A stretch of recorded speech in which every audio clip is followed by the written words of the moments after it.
Yeah, hello, this is another episode of the Intelligent Document Processing Podcast.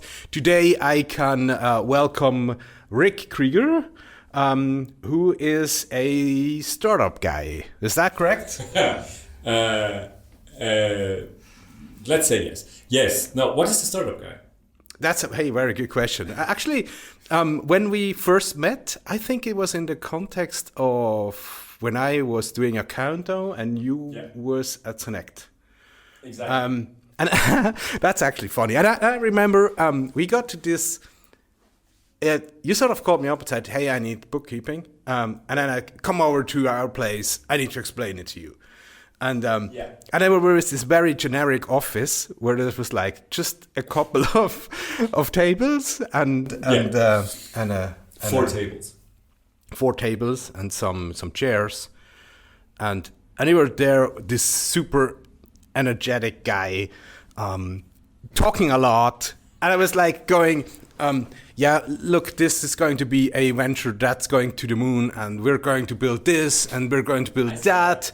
I mean, not like O-tone, but it actually was in the sense of that we were going to build this and that, and I was asking, and what's your business model? And they said, well, we're going to replace ATMs because cash will be super relevant in the future because there will be less ATMs. And I was sitting there thinking, why did I come over? Because that sounded like a very bad joke. But you are, as a person, you have been very convincing, so and very fun. So, and then later find out you also was actually a great entertainer, sort of comedian guy as well, and on drinks at night. On drinks at night. From 8 to 8, I'm very, very, very, very serious. All right. Not a second. Yeah. Super boring, very serious guy. But just like you, because that's the reason why we got so well along. That was really cool because you had this amazing idea about Accounto. Yeah. Which the guy who rented out the office space to us said I need an accounting system. I want something online. I don't want anything on paper. That was my stupid idea. And then he said, and he was into bookkeeping. He's like, yeah, I heard about that one. We don't use it because, that's like modern. I was like, why is it modern? It's a state of the art. It's like, that's how it should be. And then he came over and was like, cool, finally. Why is it still a startup? I mean, isn't that normal since 200 years? And I think, but that's what, let's maybe call it startup guys, like also you stuff do when you explain it is like that was not there before, like, and then it's like I think it's the nice explanation of okay, that's a cool story because the idea is you get it in a second. True. And you're like, why didn't I get the idea? And a few months later, actually, somebody asked me, it's like, hey Rik, how do you set up the entire processes? Like, how do you digitalize? And I looked at that person. He was from a corporate company. It was like, what do you mean? Like, how do I digitalize? I mean, I set it up digitally. Okay, so how do you decide what you set up digitally and what you do? Like the old-fashioned is like, you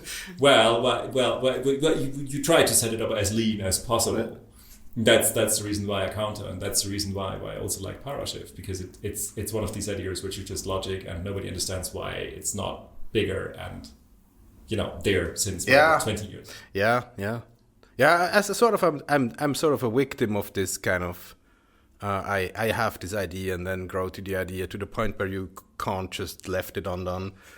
You need to try it, and then you at some point you actually think, oh, I should never have started that. It's going to be way longer. The road is going to be more windy than I thought. So yeah, isn't that the definition of a startup guy? Like what most people think about it. So you have an idea, so you're some kind of crazy or drunk, in my terms, usually both.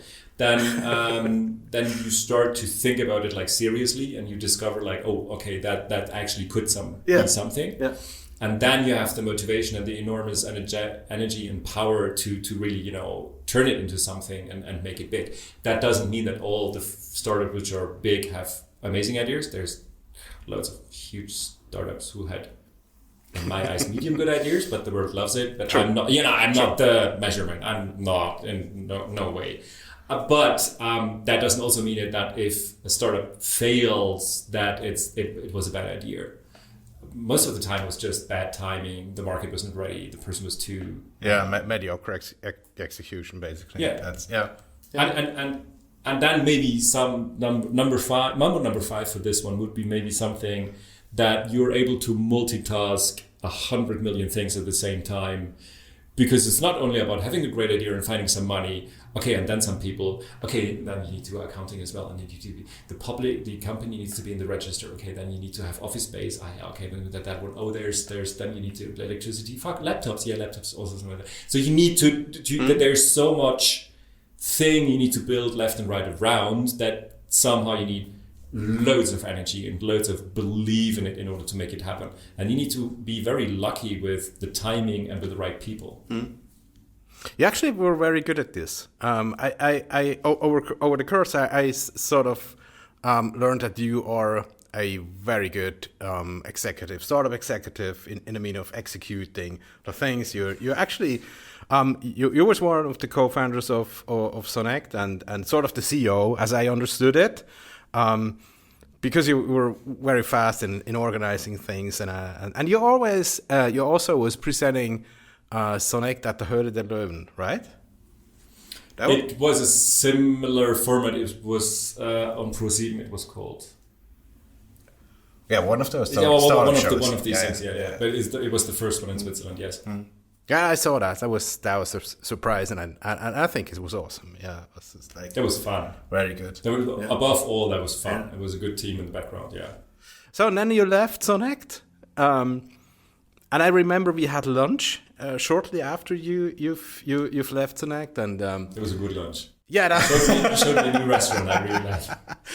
and in Zurich, I think, and you were saying, okay, now what's next? What's next? What are you going to do? And we were thinking about different ideas, and then eventually you told me about HOPR and how this is going to be the future, and then I sort of lost track a bit, to be frank, of Rik. Well, then the pandemic kicked in, and I think everybody went kind of underground.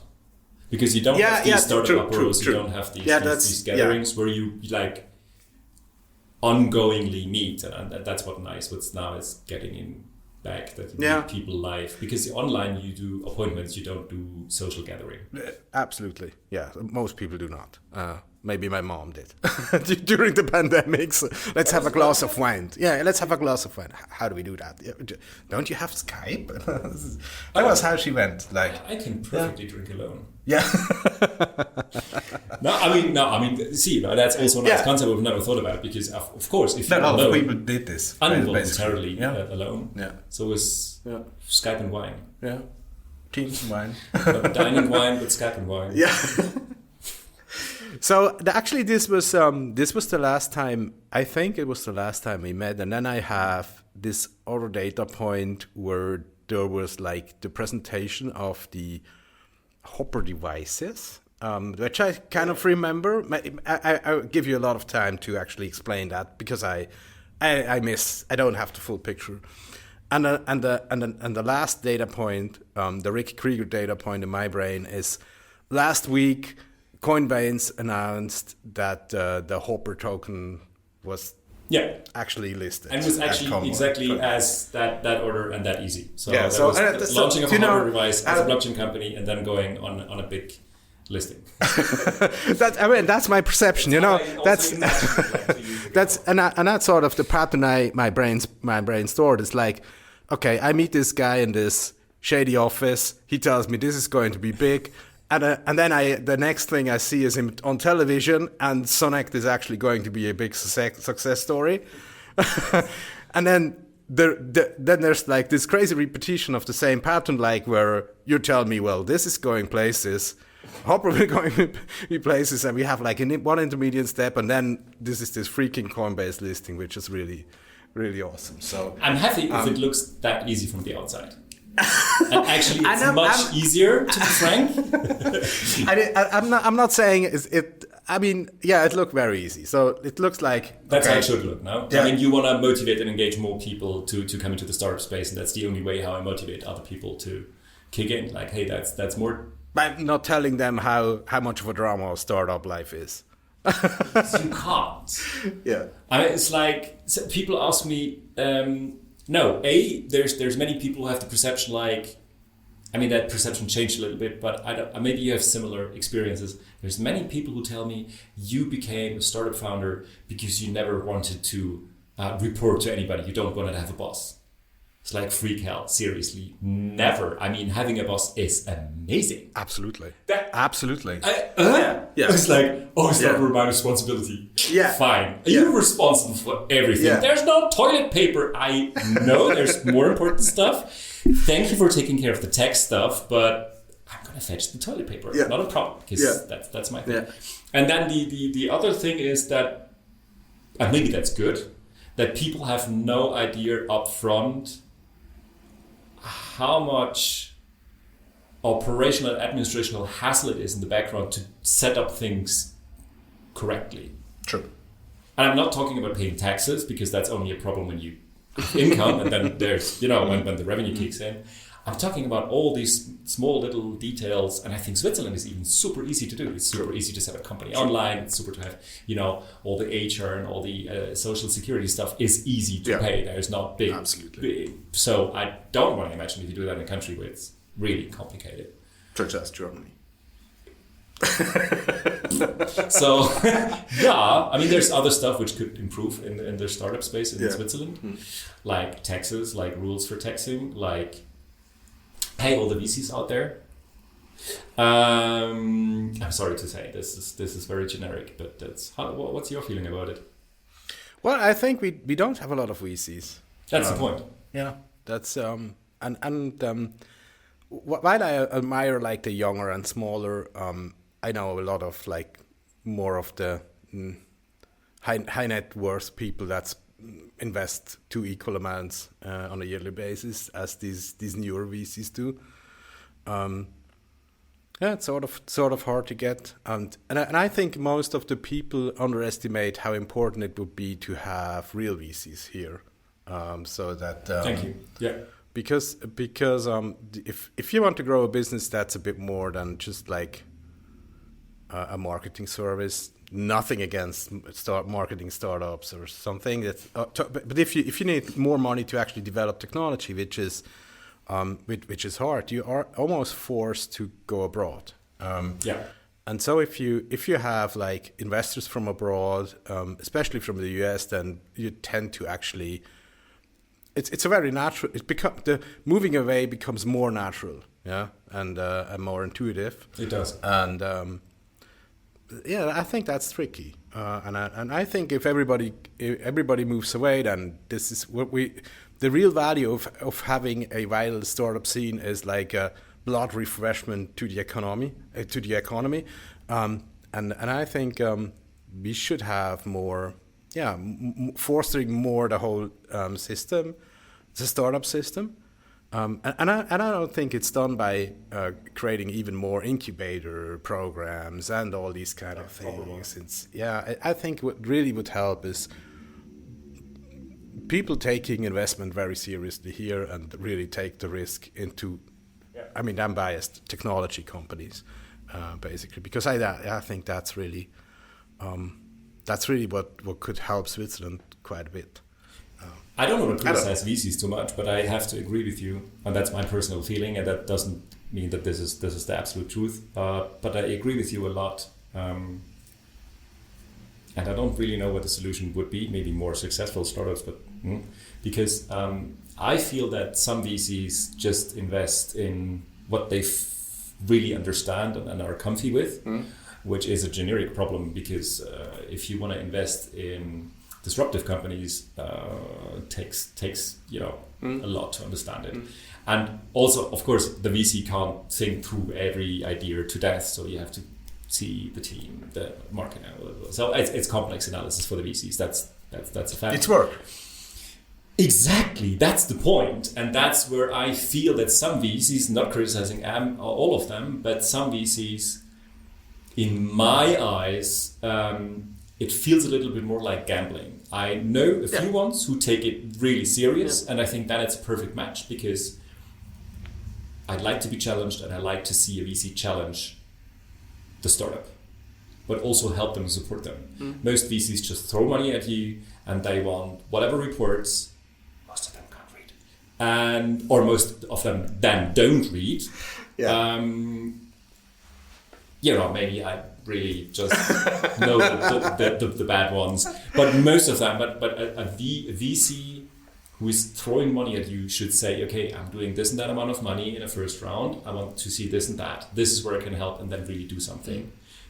Pick up the telephone, dedicate, let's say, only 2 hours per month. And I think this is from people with connections, with know-how, who really can move the needle a little bit. These 2 hours per month would be outstanding. Yeah, that would be game changing for most. Exactly, it that is complex, and they need to do their due diligence and make their analysis. But I think it's complex on both sides. But expert VCs who, as you say, like, I'm a technology VC, I invested in this and that. This startup is helping my ecosystem. So if I invest in this startup, it can help the two others. Like what you're doing with your companies, that makes sense. And then it's really moving something, and then the relationship between VCs and startups could, improve dramatically. Absolutely.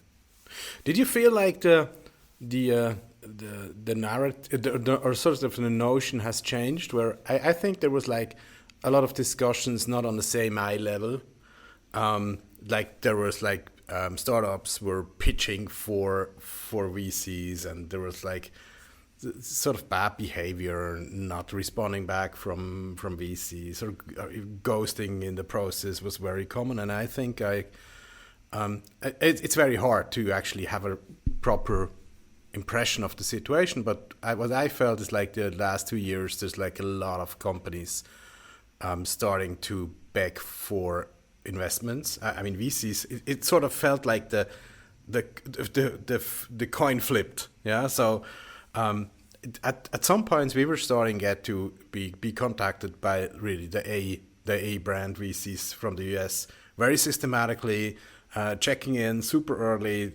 They exactly knew that we were in a stage where they would not invest, but sort of starting to keep the relation just. But that's to be ready. That's how it should be. professional. It's like, hey, I heard about your product. Let's start to keep in touch, because nobody gets a meeting. An agreement, and then he gets whatever 5 million on the table, and that doesn't make a lot of sense. It's like an investment. It's like you don't buy shares of whatever Deutsche Lufthansa or UBS because 550, I buy it. You look at track record. You look at the share for whatever a few better months than days, and then you get a feeling for the entire market, and it's like, okay, now it seems to be a good spot. But this is how it should be. To come back to your questions, and I don't want to be so bad about VCs. Some even told me that also in the Web3 space it switched. So like half a year ago, there was kind of a tipping point where they recognized they got naughty questions back, like, okay, and why are you the one who's investing in my project? And they're like, huh? Well, yes, what do you bring to the table?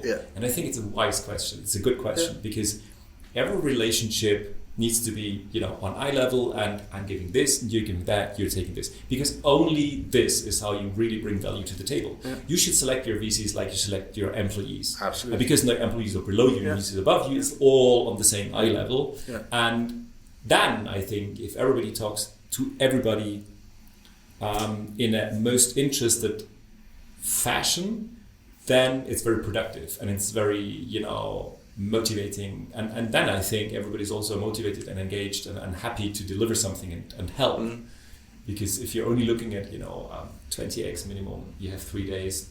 It's like these investments are rare. Yeah, absolutely. So tell me more about unless you invest in Parashift, of course.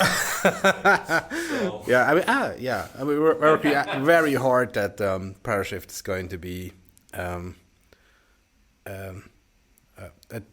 how can I put this right? For a lot of people to be a very bad missed opportunity. That's Yeah. That's the best you can do to all the VCs, which let's not hit too hard on VCs. There are some that are very good. Actually, I made very good experiences with, like I said, with the A brand VCs. Yeah. And it's almost like if a VC ghosts you or does not respond to intros, it's actually all the B players. They're having this behavior. It's almost like a proven pattern. It's really crazy. So I got like respectfully turned down by so many VCs, A brand VCs, and they were like, some even calling me after like their first analysis. They're telling me, well, right now it's not the right time. Maybe the next few rounds it's not like something we feel comfortable to invest in, which I mean in the field. But we sort of want to keep up the relationship because they all know, if you have a certain age, you probably make your way out and then you start something new. And that's the point. And we start talking about VCs, which we never did before. So I could like.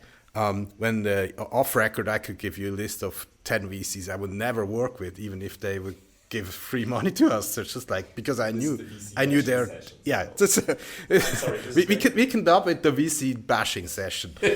I'm sorry this is going in this direction, but A, I agree with you, and B, I have to say on the other side also. I mean, A, I agree with you very much on no matter if it's a good. I mean, yes, most of the time it is an A-class VC who is very professional, who gives you a reason for why not or why not now, and tries to keep up the relationship because, as you said, they know that maybe there's a connection, maybe I can do an intro later to somebody else and other stuff. But I also, and this is regards to the VCs, I do also understand that, as you said in the beginning, there's thousands of projects who are chasing the VCs. Absolutely. One of the things I do not understand properly is why they just let's say, professionalize the selection process up front. Like what I do in HR with all the people who are coming in. Yeah.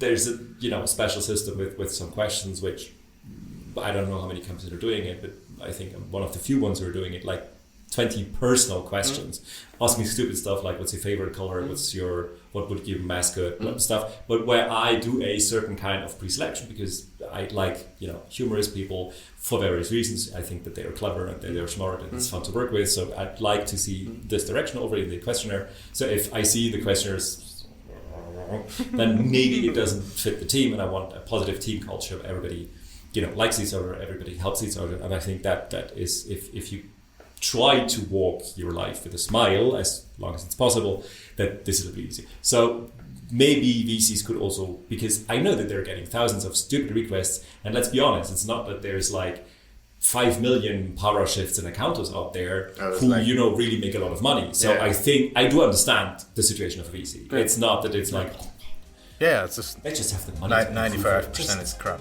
Yeah, that's the other side.